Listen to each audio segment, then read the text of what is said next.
And we're back for another episode of Standpoint. I'm Gabe Groisman, and I am honored to have with me today, virtually at least, Lieutenant Colonel Jeff Korn, the retired United States Lieutenant Colonel. He was in the U.S. Army for over 21 years. His last post there, as I understand it, was civilian legal expert on law of war matters, which is so interesting these days and so important these days. He's a distinguished fellow at JINSA's. I'm going to get this wrong. Geminder Center. Gemunder. Of course, I was going to get that wrong. And a member of JINSA's Gaza assessment team and hybrid warfare task force. We'll talk about that. He's also a criminal law professor at Texas Tech University. We find him today in Spain, which is a country that has not been void of political controversy as of late, but he's there just teaching a class. So thanks so much, Jeff, for joining me today. Thanks for having me. So, Jeff, and I asked before, I just want to make sure listeners know, I asked if it's okay if I call you Jeff. You have so many illustrious titles, but just, I guess, for simplicity's sake, but no, with no disrespect. So with JINSA, the Jewish Institute for National Security of America, it's a very well-known, well-regarded think tank. You all published a report authored by U.S. generals, including you, military experts, admirals, providing a preliminary assessment of the conflict between Israel and Hamas in Gaza. Can you tell me a little bit about how this report came about, why it came about, and then we'll get into it a little bit.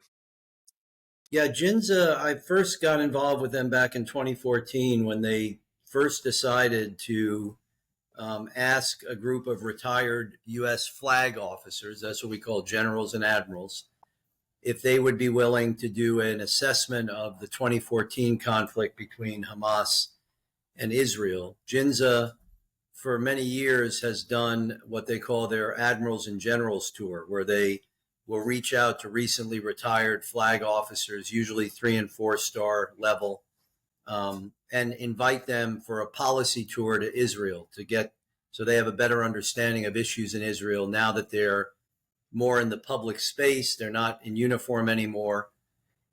And so they had kind of a stable, if you will, of goodwill with many of these generals, and they reached out to them. And I got involved in it because when they drafted the report, somebody said you might want to get a military lawyer to look at this because of the military legal issues that are so central to the legitimacy of these conflicts. And since then, I've been involved in a number of the reports they've done. That we did one on the potential for a northern war. We did one after the 2020 conflict. So after October 7th, they contacted me and said they're putting together kind of the A-team, if you will, of retired 3- and 4-star generals. And would I be willing to participate with another colleague of mine, a retired colonel, Mark Warren, who has a mountain of experience advising U.S. military commanders in military operations, including being the senior military lawyer on the ground in Iraq when we invaded in 2003. And I said I'd be happy to help.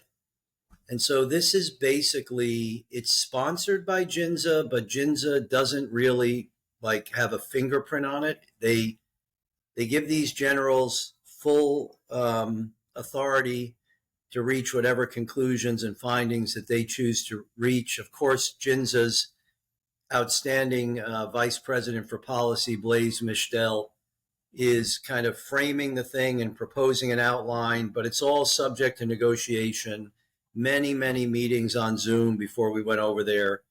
And then we would spend the entire day meeting with all sorts of officials, commanders, planners, international organizations, humanitarian actors, UN organizations, and we would be there to query them on their perceptions of what's going on and what they're doing and why they're doing it. And then in the evenings, we would gather and kind of do a hot wash of everything we covered. And then that is digested into what ultimately becomes a draft report. And then that's staffed around, if you will, and then finally selected or approved on by the group of generals. So it's mainly their report. I play a smaller role in ensuring that the discussion of legal issues is accurate and captures the challenges that in the legal domain. But there are many, many aspects of the report that are not necessarily legal, that are designed to better inform U.S. politicians, policymakers, and maybe even be useful for the Pentagon as they start to anticipate lessons learned that they can draw from the conflict in Israel and Gaza. Yeah, what's interesting as I read through the report, and it's long, I think it's 87 pages.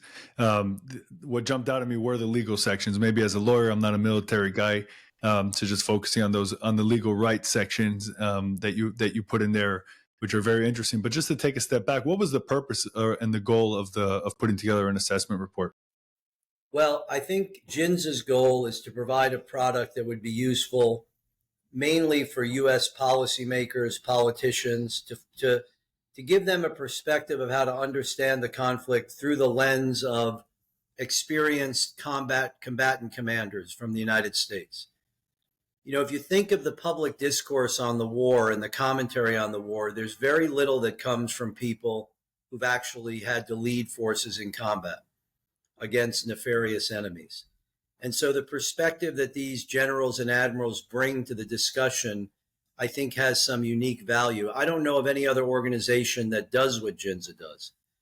So that their goal is to produce a product that can be shared with Capitol Hill staffers, administration officials, and also the broader public to better inform the public.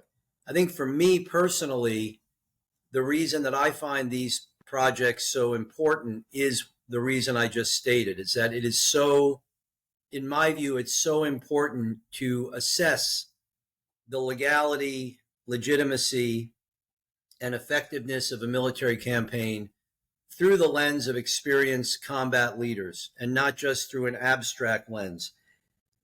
And you're right, there's no way you can assess what's happening in Israel in 2014, 2020, or now without the law becoming a central focus, because the law is the touchstone of the assessment of legitimacy of the campaign. And in my view, it's widely misunderstood. Not only is the law misunderstood, but the context in which the law applies is misunderstood. And you couldn't really understand criminal law if you didn't know what crime was about. You told me you were in intellectual property law. Well, you've got to learn about the patent process and the practical side of things. What these reports do is they kind of blend the perspective of military commanders with the perspective of experienced military legal advisors to give a better contextual understanding of the true nature of the legal aspects and the operational aspects of the campaign. Yeah, one of the main issues with regards to legality that we hear, at least in public discourse, has to do with proportionality, and you talk about that in the report. And I believe if I say this wrong, just let me know. I'm just paraphrasing a little bit from the report, where you say that we're talking about the misunderstanding is what made me think about this. Where in the report the report writes that proportionality is often misunderstood as a tit for tat, sort of an eye for an eye, tooth for a tooth thing, when it's not. It's really it's about proportionality against the threat, or the actual threat that the enemy that the enemy actually poses against you. Is that right? Yeah, so under international law, there are two applications of the principle of proportionality. One relates to the state's right to act to defend itself, what international lawyers call the jus ad bellum, the legality of war.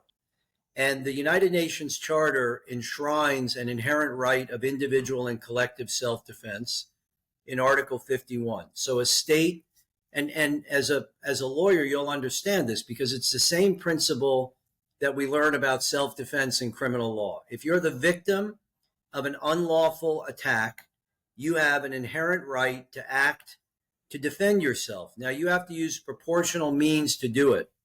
But what proportionality really is, it's a way of assessing the necessity of what you're doing. And necessity is dictated by the threat you face. If you're in a bar and someone takes a shot at you with a pistol and misses, you're not obligated to shoot back and miss. I mean, anybody would say that's absurd. If someone's shooting at me and missing, they're trying to kill me. In order to defend myself, a proportional response would be to use deadly force against them. Unfortunately, when we talk about state self-defense, there's often this misunderstanding, as you say, that self-defense is a tit-for-tat equation. If they kill 100 civilians, you're allowed to kill 100 civilians. I mean, that would be like they shoot and miss, so we have to shoot and miss. It makes no sense. The necessity of self-defense is dictated by the justification of eliminating the ongoing threat. That has to be translated into military operational objectives. So in very simple terms, if you had been the chief of staff of the IDF after October 7th, when thousands and thousands of Israelis are evacuating from their homes on the southern border, and the prime minister said to you, your job is to develop a campaign that will defend the nation, that will restore our sense of security, you have to translate that into military operational goals. What do I need to do to the enemy so I can say to the prime minister, you can tell the people it's safe to return? And tit for tat isn't going to do it. To do that, with this enemy, with the gravity of their offense, with the scale of their capability, you have to take the fight to the enemy and do what armed forces have done for centuries. Put your young men in the mud, close with and engage the enemy in close combat to neuter his combat capability so he can no longer continue to threaten you. That's the necessity of self-defense. So what's proportional are the measures needed to accomplish that. Not and you can't judge that by simply counting casualties. You can't say, well, you've killed 36,000 civilians, which I think is an inflated number. But even if we assume that's true, what I always like to say to people is, how many is okay? If you say 30,000 is too many, how many is okay? It's a completely arbitrary standard. The question is not how many civilians you've killed. The question is, have you restored your nation's security? The same way you would do so if you were attacked in a bar with someone shooting at you. You do what's necessary to restore your security. We're going to take a quick break from the show to talk about our sponsor, The Wellness Company. Guys, these days, everything is about being prepared. After the pandemic, we realized that all the systems that are put into place to take care of us may not be there when we need them. What's first? Medications. The next pandemic, whether it's the bird flu or just something complicated getting around, we can't just rely on running to the doctor and making sure we get our prescription in time. The Wellness Company has something incredible called the Contagion Kit. You call in, you get a prescription, and you buy this Contagion Kit, which is full of the main medications you may need in case of emergency, in case things go wrong. It includes a Z-Pack, it includes a nebulizer, ivermectin, all the things that people would need in these moments. Check them out at twc.health/Gabe. They're running a special for our listeners. It's 10% off and free shipping. twc.health/Gabe. Check out the Wellness Company. There's a Contagion Kit. Everyone should have one in their home. Now back to the show. Thanks. Security. What's interesting is then from a legal perspective, Hamas's great PR moves really hurt them from a legal perspective. I assume they're not really very worried about international courts bringing cases against them, even though the ICC is threatening to. We know that they're never gonna see the inside of a courtroom. Hopefully their days are numbered in any event. But the reason why I'm saying that is because after October 7th, the Hamas leaders came out and said, we're going to keep doing more and more October 7th until we're done with the state of Israel. Would it have been a more difficult legal position for Israel to be in if Hamas would have said, okay, we're done, right, uncle? We made it. We committed our atrocious attack, but we're done. We don't want to attack you anymore. That maybe that would be a more difficult position for Israel from a legal perspective anyways. If anybody felt that was credible. But if there was a sense that, Hamas said, we've inflicted suffering, we've achieved our goal, we're laying down our arms, we're going to take our fighters and bring them to Libya or Tunisia or whatever, yeah, it would have been a little bit harder because the threat is self-neutralizing. But, one of the interesting things about the scale of this action in self-defense is that you can't look at it out of context. Israel has tried periodically to manage this threat with a far more limited military response. 2014, 2020, the idea was we want to demonstrate to Hamas the futility of trying to hurt us, but we don't want to go all in the operation. And I think that when you think about that context, it informs the conclusion that nothing we've done has deterred them. Nothing we've done has disabled their capability to genuinely threaten us. And by the way, people have asked me, what was the most surprising thing about the visit for you? And a couple of the generals agreed with me on this. We were surprised at the scale of the operation. Because if you listen to the public discourse coming out of Israel, it's a fight against terrorism. And when we think instinctively about a fight against terrorism, we think of kind of this big mismatch, that you've got this behemoth military fighting guys with, Kalashnikov rifles and slingshots. No, Hamas had more than 35,000 fighters organized in military organizations with military capability, logistics, weaponry, command and control, communications, movement capability. And the Israelis, in order to take that on, and historically, if you're going to do an offensive against an improved enemy defensive position, you have to figure about a 3 or 4 to 1 force ratio for the offensive force. And that's what Israel did. They put 100,000 combat forces on the ground in Gaza. I mean, I was stunned by that. That's 5 combat divisions. I mean, that's about the scale of the invasion of Iraq in 2003. Unbelievable size of an operation, and they were excellent in the way they executed it, and they defeated Hamas or overcame many of those defensive capabilities through effective maneuver and fire and close combat. That's what armed forces do. But the idea that this threat could be managed with a pinprick, special forces raid was utterly absurd. That's not what they were dealing with. And they couldn't, the assessment was our prior practice of leaving their capability intact is not working.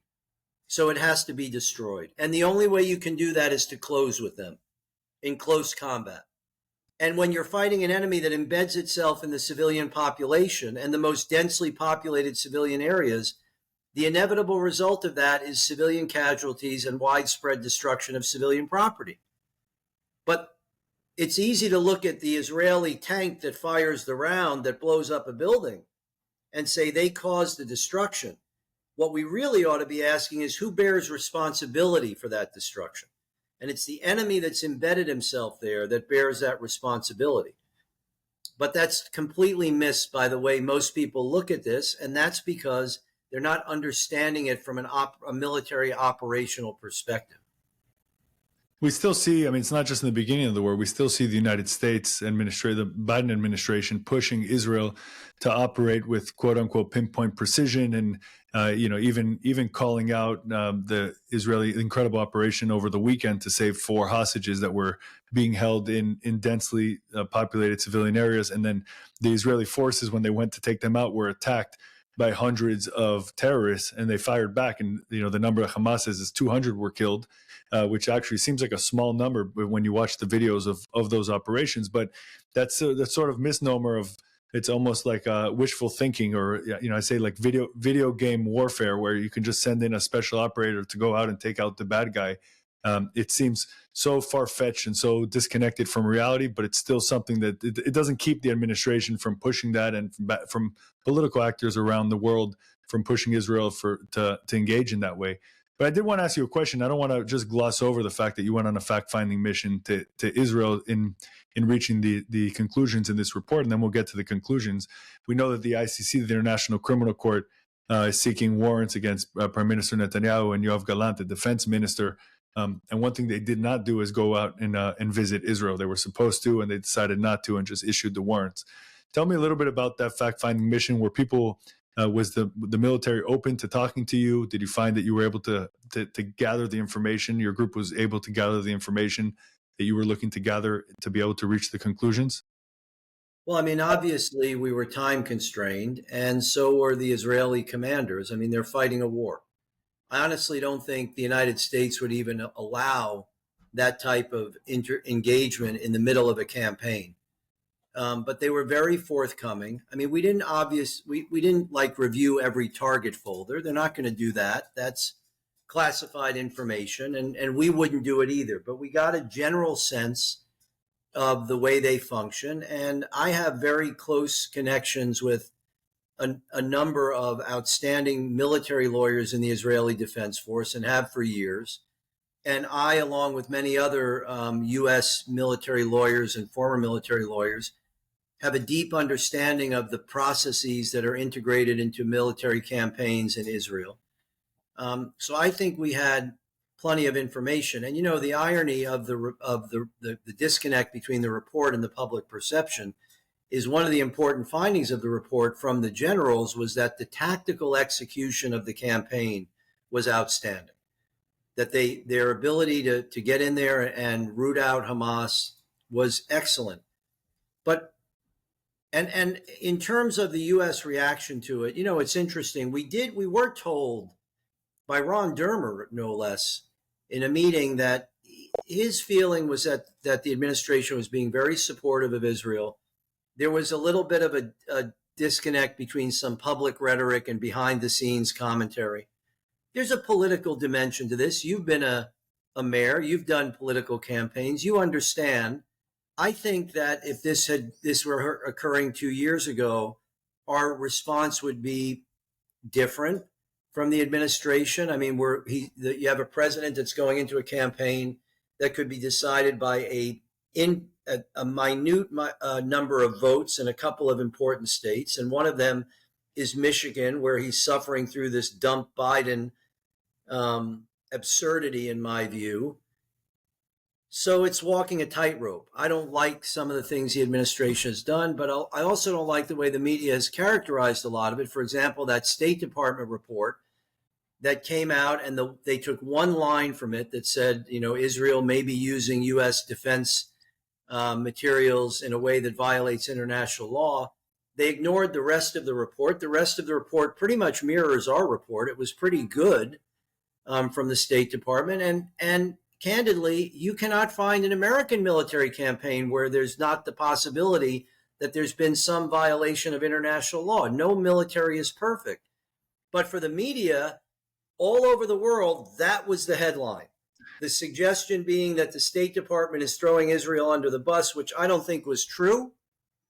But it's obviously you're dealing with different constituencies within the department itself who want different things. Our overall view was that Israel's campaign is consistent with its longstanding practice of respect for international law.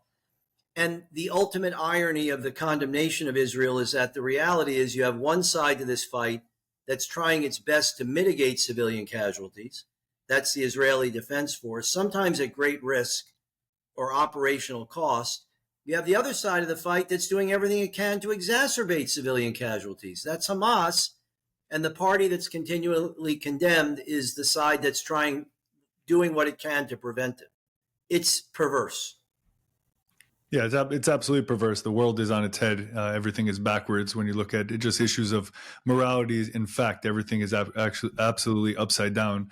Just to push back a little bit on the State Department report. No one asked the State Department to put out that report, and the report was the headline that came out of their press office was exactly that there may be violations of international law. And yes, when you read the fine print of it, it actually says there may be, there may not be. We don't really know. We don't have enough information, right? That's what the report says. But they got the State Department, who's long known to be anti-Israel and borderline anti-Semitic. They knew what they were doing. They put out that press release. They went out and did pressers all over, including the president and Blinken, to put out that message for political reasons. No one asked them to put out that report, and that was the precursor to the ICC.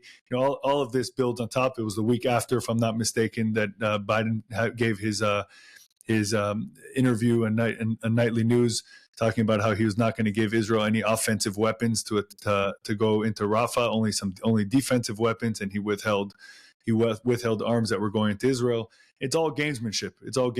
I agree with you. There's political gamesmanship going on. But if we flip the coin, if that were a U.S. campaign and that were a organized armed group that was across our border launching missiles at San Diego and embedded in Tijuana, and we had destroyed 18 of 24 battalions, and our intelligence assessment was there were 4 to 6 battalions that are held up in a populated area, we would not stop the campaign. I guarantee it. There's no way. No other nation would stop the campaign. So this kind of the absurdity of suggesting that Israel should just hold its nose and live with a continuing kind of nucleus of a Hamas military capability in Gaza it's just crazy.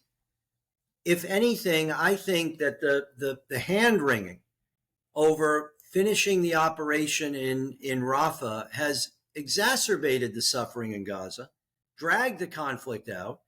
If we'd have let them go in, not if we had let them, but if we had not been created this difficulty, I think the main fighting would be over and this thing would have been devolving into a long-standing insurgency, which they're not going to be able to avoid, and they acknowledge that. But the major combat operation would be over. Instead, it keeps lingering, and it's unfortunate. Jeff, as you served in the U.S. Army for over 2 decades as a lieutenant colonel, there's 4 Americans that are held hostage in Gaza right now, and we're hearing almost nothing from the administration, from just the American political establishment, almost in total, on these 4 Americans that are there. As an American, we always feel, I travel a lot around the world, that this is the best passport in the world to have, not just the best country in the world to be from, but the might of the U.S. military is behind me. Like, no one's going to mess with an American when you're traveling, and that's always been the sense. But we really haven't seen anything from the U.S. By way of trying to rescue or even politically push the release of the American hostages. How do you look at that, and how do people from the military establishment in America look at that issue? Well, first off, I think the last thing the Israelis would want is an American military presence in Gaza. The place is already incredibly complicated. And can you imagine the disaster if there was a blue-on-blue fight and Americans killed Israeli soldiers or vice versa? It'd just be a catastrophe. I don't know what's happening behind the scenes.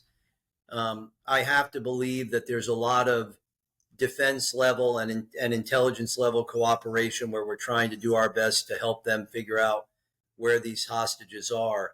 For me personally, I don't even dwell on the fact that they're Americans. I think the fact that these hostages, all of the hostages, are still in confinement is an utter disgrace. I mean, you really cannot identify a more blatant violation of international law than kidnapping and hostage taking and deprivation of liberty in these conditions. It's just disgraceful, and it is just waved away. I mean, the international community just seems to shrug its shoulders and say, well, that's Hamas. They don't care about international law. They don't care about human life. You've probably heard the phrase human shields, using civilians as human shields, which is a war crime. I think what Hamas does is even worse. They're using these people for human sacrifice. Not just the hostages, but their own civilian population. They've said as much. Their leaders have said, well, look how many civilians had to die to liberate Vietnam. Look how many civilians had to die to liberate Algeria from the French. That's what you get when you're a civilian and you're fighting for liberation. You're expendable. The most significant lesson, I think, that anybody who reviews this report should take away from it is this. When an American military officer or an Israeli military officer thinks of a combat campaign, they think of information as a supporting effort to combat action.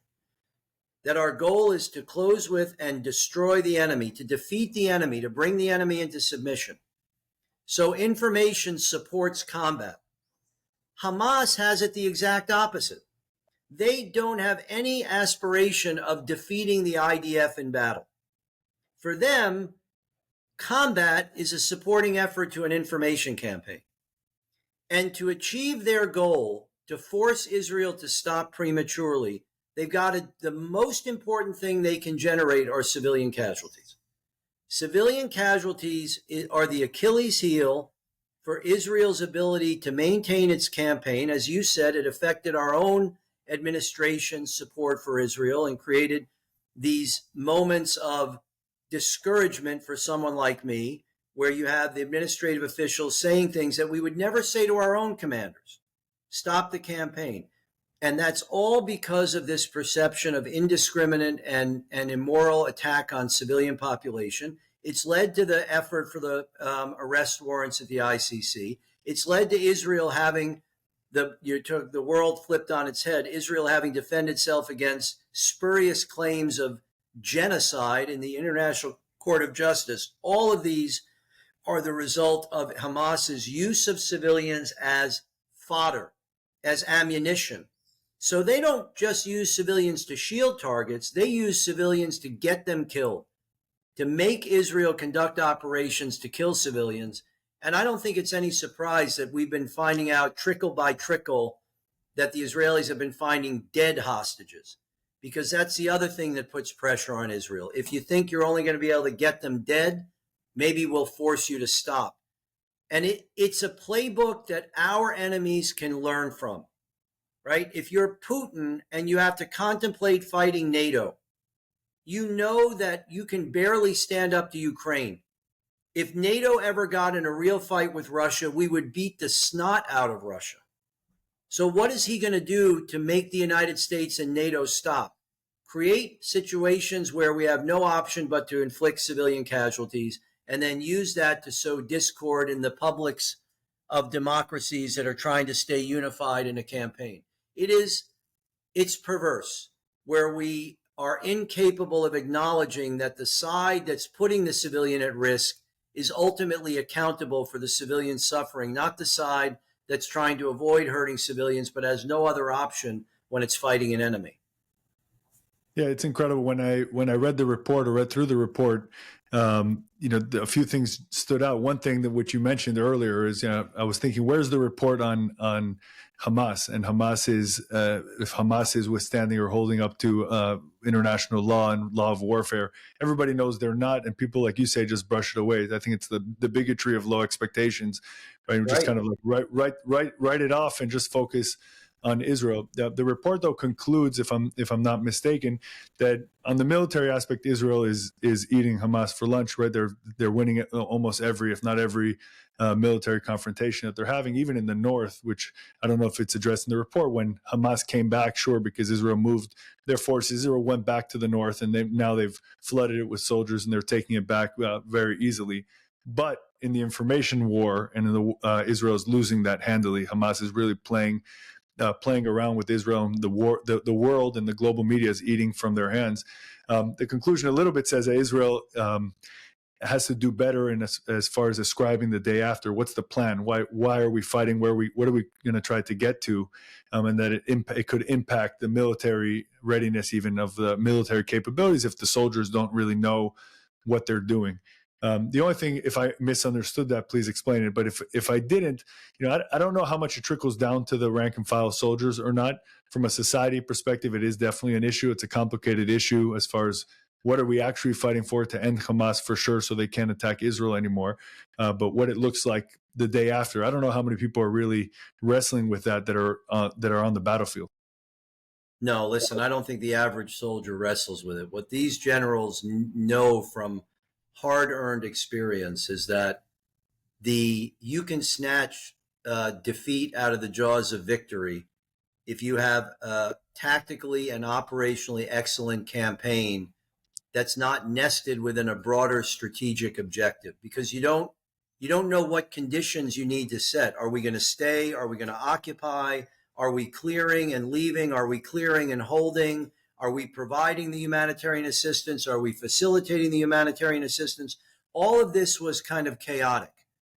The military, it had its initial mission, which is to go in and fight Hamas, and they did that very well. But this is very similar to what happened to the United States in Iraq in 2003. I mean, I can remember it. There was no plan for post-conflict. It was in the op plan, it was to be determined. The assumption was we'll get to that later, and we set the conditions for chaos, and that chaos came back to bite us. So what these generals were noting was that every senior Israeli leader we talked to, particularly military leaders, that said, what are you setting the conditions for? What is the ultimate political end state? No one knew what the answer was. They were all different answers. They could tell us the immediate objective, but not the secondary objective. And that creates an information vacuum. And it also creates a situation of potential chaos. Now, one of the complicating factors here that's mentioned in the report is that traditionally, if you go into enemy territory and you displace the authority, you become, under international law, what's called an occupying power. And as an occupying power, you own that territory until there's some alternate that comes in to take over, right? Colin Powell, you break it, you own it. The problem is that the Israelis, it's that the word occupying power in that region is so corrosive and so like radioactive that nobody wants to say we're going to reoccupy. Reoccupy means something different for the public than it does for the military. For the military, it means we're going to establish law and order and security and facilitate the introduction of humanitarian aid and resettlement of civilians as a temporary measure. But in that part of the world, when you say we're going to reoccupy, it means you're going to take it over indefinitely. So nobody wants to talk about occupation. I don't even know legally, as an international lawyer, if it is or is not occupied territory. This is going to be a big issue in the ICC, by the way, because some of the crimes that the prosecutor wants to allege against Israeli leaders are contingent on establishing that the area is under belligerent occupation. And that is a factually debatable issue. Like, who did you occupy it from? You have to occupy it from another country. So very complicated. But from a principle standpoint, there are some key principles in the law of occupation that at a strategic level, it would have been useful early on for the Israeli leadership to say, we're not going to occupy it. We're not going to say we're an occupying power, but we're not going to create a vacuum that's going to facilitate chaos and civilian suffering, because that's a strategic Achilles heel. And they've done much better lately in surging humanitarian aid into Gaza. But early on, it was a very minimalist approach, and they suffered because of it. I don't think there are a lot of Gazans starving. But the narrative is what? Because of the Israelis, people are starving. And the ICC prosecutor is alleging starvation as a method of warfare. All of that theoretically could have been mitigated if you'd have leaned forward into the fact that once you displace Hamas, there's nothing else there. And something's got to fill that vacuum. I think that's what the generals understood. And they understood it because they had lived it as junior officers in Iraq when we created a situation of chaos following the invasion on the assumption that everything would be great. And we had to fight an insurgency for 8 years afterwards that we helped facilitate. So it wasn't just, it's not just critical of Israel. It's a common problem with military campaigns. When everything looks like, when you think your only weapon is a hammer, everything looks like a nail. You want to do everything through combat operations. But the way you deal with an insurgency is governance, good governance.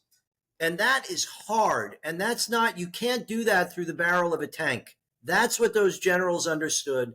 And that was one of the lessons they were trying to illustrate in the initial observation. Yeah, and it's obviously a fair point, and the issue is there is no good answer, right? So I've spoken about there is no good answer, with but many.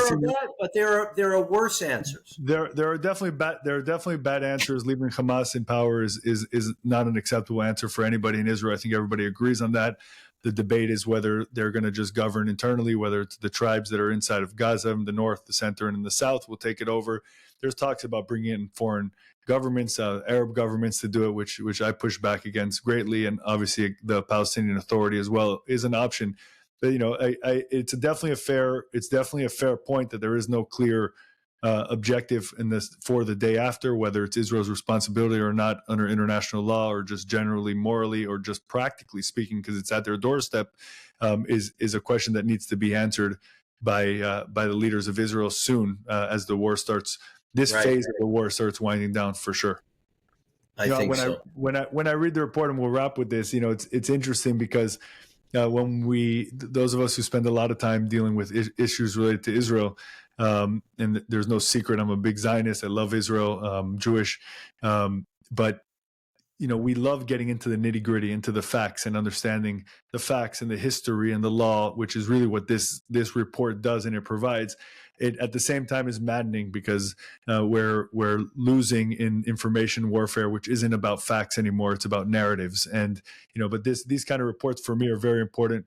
More, and you alluded to it earlier, for American militaries and for other Western militaries, because this is not going to be, October 7th is not going to be the last terror attack or grand scale terror attack in the free world. There's going to be other ones, and we hope that the lines that are being drawn by the media and the mainstream discourse today on how people think Israel should be operating are not the new lines, are not the new the new modus of operation when attacked by a terrorist group, because that would be devastating for Western society. So hopefully this paper. Yeah, go ahead.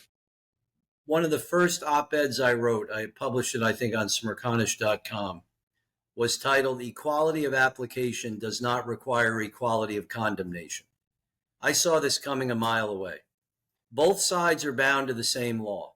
That's a given, right? And there's no question that what Hamas did on October 7th was grotesque in the lexicon of war crimes. There's no requirement that you find analogous war crimes on the other side to balance everything. Matter of fact, this is what was so infuriating to me about the ICC prosecutor. Even if you think you've got a case against Netanyahu and Gallant, why do you have to announce it at the same time that you announce it against Hamas leadership? Why would you even create a perception that there's an equality of immorality or illegality? It's just absurd. But it's so obvious what's happening is that there's this sense that if we condemn one side, we've got to condemn the other. That's not how law works. That's not how war works. And one thing I'd ask your listeners to bear in mind, you know this because you, as you say, you love Israel. I'm sure you've been there many, many times. The men and women who are fighting in the IDF are not immoral people. They're moral people. They come from a moral society that values life, that values respect for fundamental human rights. In my experience, some of the most empathetic Israelis towards the Palestinians are Israeli military personnel who served in the West Bank or used to serve in Gaza, because they lived among them. They know them. The tragedy of the kibbutzim who were trying to help these people. When you accuse someone of a war crime, you are saying they are not only illegal, they are immoral, right? And there, but for the grace of God goes us. My son is an Air Force officer. I don't ever want anybody making assumptions about the legality of his military operations when those assumptions are poorly informed. You cannot look at the number of casualties after an attack and say that must be a war crime.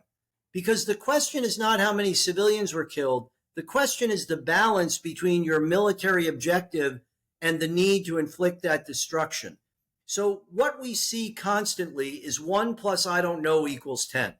1, civilian casualties. I don't know why they did the attack, what the enemy was doing, what they did to mitigate risk, what other options they had. Had they exhausted those options, equals war crime. It's morally corrosive, and it's not the way the law works. So we need to push back against that all the time. Absolutely. Lieutenant Colonel Professor Jeff Korn, thank you so much for joining us on Standpoint. Really such an interesting discussion. I urge everybody to go online and look for the JINSA report, JINSA. Maybe I'll link it in the show notes so it's easy. Anyone who wants to read the report. Thanks so much for your time. Everyone, thanks for listening. Make sure to follow and subscribe and do all the great things you do to support podcasts. Thanks so much, and I'll see you next week.